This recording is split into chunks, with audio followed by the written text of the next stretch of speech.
Hi, my name's Alex here at PerfectServe. I had the opportunity to sit down with Lisa Poling I'm the Chief Operations Officer here. and Dr. Douglas Carr I'm the Chief Medical Officer. at Hopewell Health. And we sat down to talk about how to move from outdated notes and archaic ways of using a call service to a more efficient and streamlined medical answering service. How did you hear about PerfectServe in the first place? We're in multiple county areas, but one of the counties has a hospital, a secondary sized regional hospital, Fairfield Medical Center, and they've been a longtime customer. I knew that's what they were using for their hospital staff for messaging. When we were looking for something different, I just reached out there to see what that looked like and what their experience was like. I think I reached out I just simultaneously sent the same text to about 7 members of their medical staff and just said, you guys use PerfectServe. What's your experience with it? And all 7 came back. I didn't ask for a rating, but if I was going to give it it was a 9 to 10 rating on everybody's behalf. Everybody said, even though it's PerfectServe, nothing may be perfect, but it's been excellent. And they had been users for years and years. So that was enough for us to want to take a look. And then, Lisa, you did mention you have at Hopewell Health 12 or 13 locations. In those locations, what are all the different specialties that you serve through Hopewell Health? Hopewell serves a wide range of folks with primary care, behavioral health services, including psychiatry, case management, therapy, a vast array of that. And then we also have dental services. Mostly what we're using PerfectServe for at this point is for our primary care and dental services. As you were looking for a solution, what was your healthcare communication like before PerfectServe? So we, for a number of years, had used a traditional answering service. I guess in the 15 or so years I've been with the company, this was the 3rd iteration of answering service. Our previous answering service closed down and was picked up by an out-of-state entity. The previous 2 had been local. Calls came in, and because it was a traditional service, clinicians would either get a text or a call, and all that was essentially in that was to call the answering service to get the message. We'd call in, speak to the person on the other end of the line, scramble for a piece of paper to write that information down on. They would give us the pertinent clinical information that we needed about what the message was, patient's name, date of birth, that sort of thing. And then we would proceed to call the patient. And one of the requirements as a federally qualified health center is that we document that follow-up in the chart. So you stick the scrap of paper in your pocket in the hopes that you would remember to take that with you to the office the next day, to have a reminder of that, or until you could get to a computer. So that system, which was the only thing we'd known for a long time, was fraught with a lot of delays and challenges associated with documentation of follow-up later on. And so with those delays, was this like minutes delay, hours delay? What kind of delays are you talking about? So the delay I'm talking about there refers more to the remembering to document the call later. I don't know that we were necessarily experiencing long delays in receiving the messages. I think for all I know, that was a pretty timely process, but there was a delay in, for example, if you had a situation where you're driving a car or you were someplace where you couldn't get to a piece of paper, there would be a delay there in being able to return the call to be able to initiate the process of follow-up. That's very different than what we're experiencing now. So then after implementing PerfectServe, how is that communication working now for everyone? So now with PerfectServe, we installed the PerfectServe app on our phones. We receive a HIPAA compliant message. The message itself initially contains the patient's demographics. So we've got date of birth, we've got the patient's full name, we've got information about what the patient's request is, and that all comes in the initial notification. The notification comes to us in a variety of styles. First of all, we've gotten that customized to where we get a push notification. If we don't respond to that within a set period of time, we get a text notification. If the person still hasn't responded to that, we're getting a telephone call. So a variety of ways to reach the people with kind of a little bit of escalation in the model that we've chosen for that. So in a way that really improves the efficiency of the process. And once the message is created, it moves through in a timetable manner in a way that we just never could have assured with the human operator element being responsible for. I haven't heard back. It sets it in motion, and that process just moves straight ahead. And it even moves through the process to the point where if the person that's trying to be reached doesn't get reached in a timely manner, then there's a backup process that moves a lot of times through me or some of the other clinical leadership to take that call and make sure the patient's problem is getting addressed in a timely manner. When that started to flow and really over that Memorial Day weekend, did you get a lot of weekend calls, the call flow management? It's kind of interesting in some ways, even though we're getting calls processed, I think in a pretty similar volume. I think it's really enhanced our confidence in how that's occurring. With previous services, we've been able to see that messages were taken and maybe at what point that was initiated.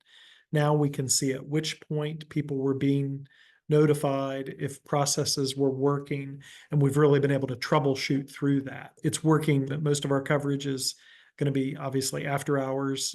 That's not maybe it's not that obvious. We're a clinic, we're not a hospital. Our primary volume is going to be when we don't have front office personnel answering the phone calls for us. So that's when that's happened. That's been our primary use thus far, has been that sort of messaging. So for after hours and weekend and holiday coverage, it's worked really without a significant hitch. And how's that made you feel and feedback from others? How's it made them feel? I think really has made us feel really good. I think everybody appreciates the improved efficiency as we've tried to work out some of the kinks, getting people's notification signals on their phone set up so that they're hearing that, being more consistent and carrying their phones with them, some of those things.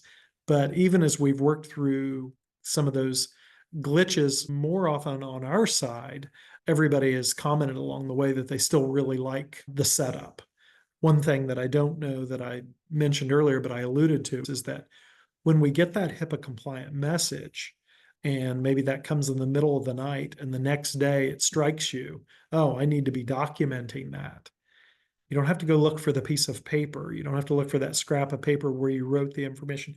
You don't have to call back into the answering service and ask them to dig that back out to remember the patient's name. It's all still on the app with the patient's date of birth, name, original complaint, and then you can take the time to document what actually happened.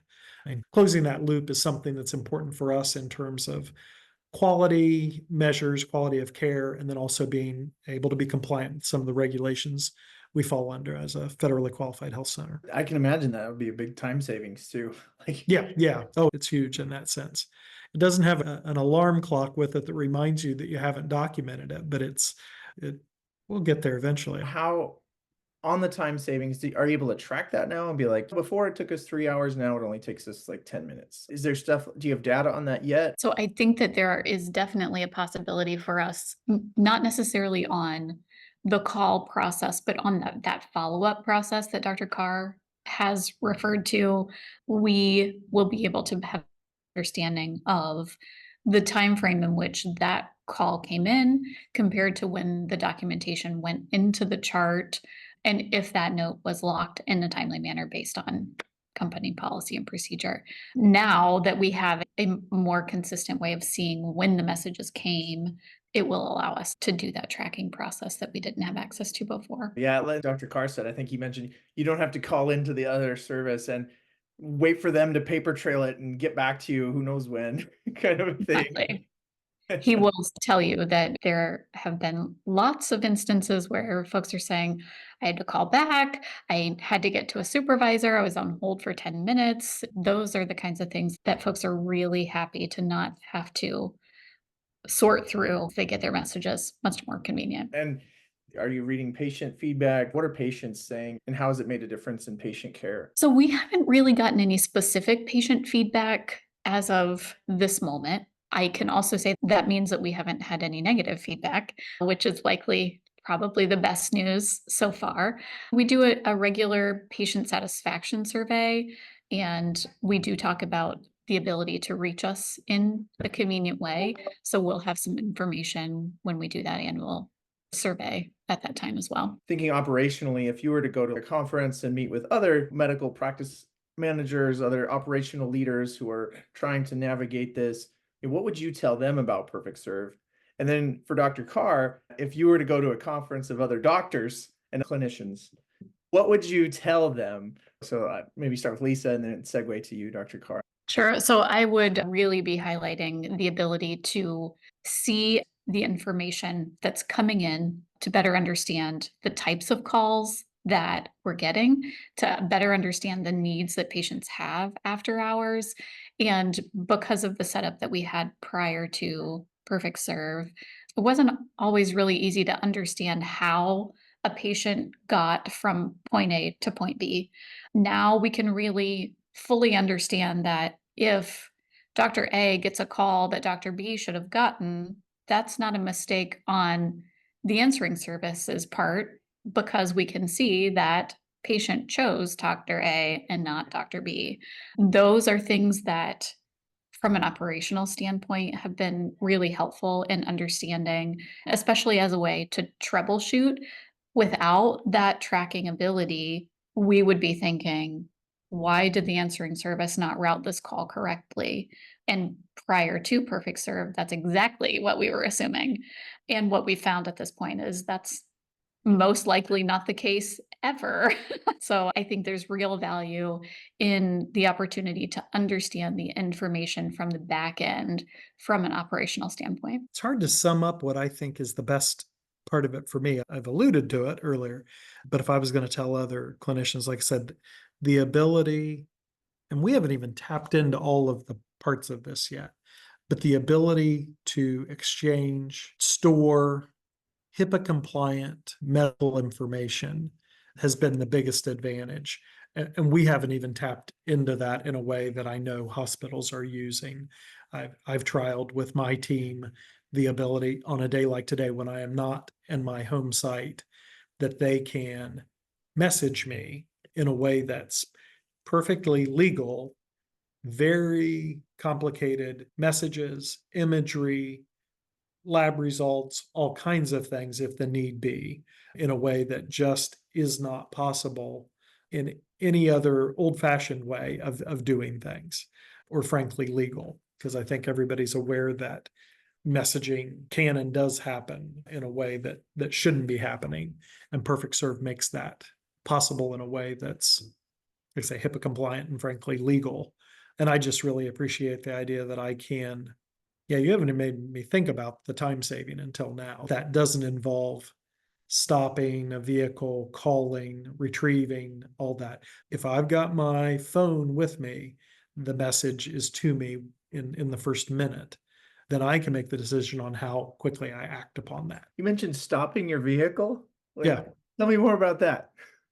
So just think about this. If you get a message while you're driving from a traditional answering service, and the message is, please call the answering service. When do you take that call? So you don't know the acuity of that. You know nothing. That's all you get because you can't, in a non-HIPAA compliant messaging service, all you can do is convey that message.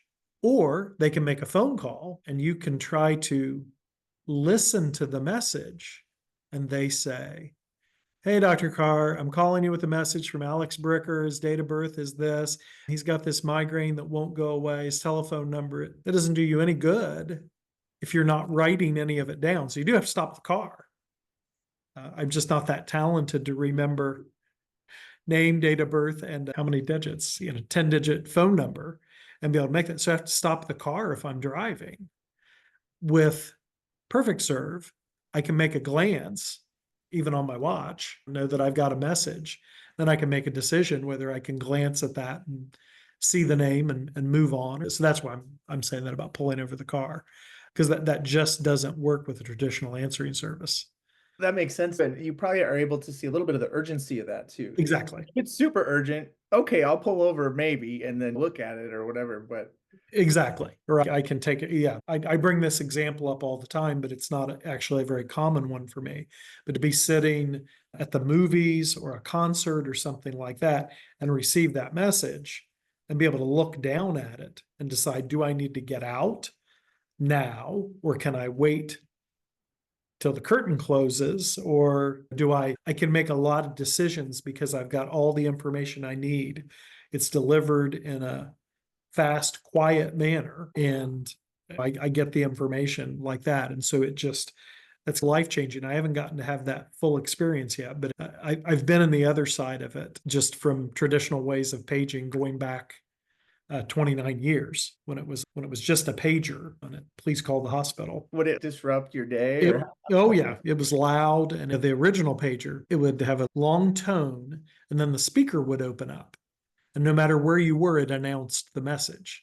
Yeah, it would. Yeah. So there was never even in those, they didn't give a great deal of information. It might say call 2107, but it didn't give patient information. But that was blast off your hip if you didn't get to the volume control on it. Yeah, very different days. And then we moved to pagers that would please call, da da da da, and then cell phones, and yep, that's where we are. So it really is a big difference. And you've been able to live that journey from pager to. Oh yeah.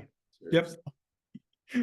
This is definitely the best that any of it's ever been. It's all very different if you're just sitting in your chair at home watching TV. It all is about the same in that sense. But if you want to do anything and that happens, it can stop you in your tracks.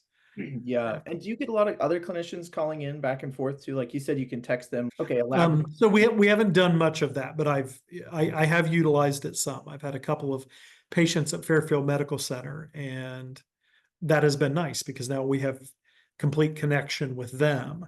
So I can receive notification that a patient's been admitted, see something there. And thus far it's been, thanks for taking care of so-and-so. Let me know if there's anything you need and so forth. And so we've been able to exchange things like that, and they've gotten right back with me. So that would be like an ER doc scenario, right? Or a ER Yep. nurse. They'd be able to ping you and be like, hey, your patient came in tonight. Yeah, they haven't done that yet, but yeah, they're not aware on their side that Hopewell is part of that. Some of the clinicians that I asked are aware of it, but I don't think it's enough of their part. Yeah, we would be in the directory if they went to look for us. I just think they're accustomed to it. Whereas I'm thinking once we know that, the ER doctors would be helpful, but there are a lot of other ERs that our patients use besides that one. So I really appreciate your time. It's been a joy to get to know both of you and hear your side of this story. Have a good one. Thanks, Alex.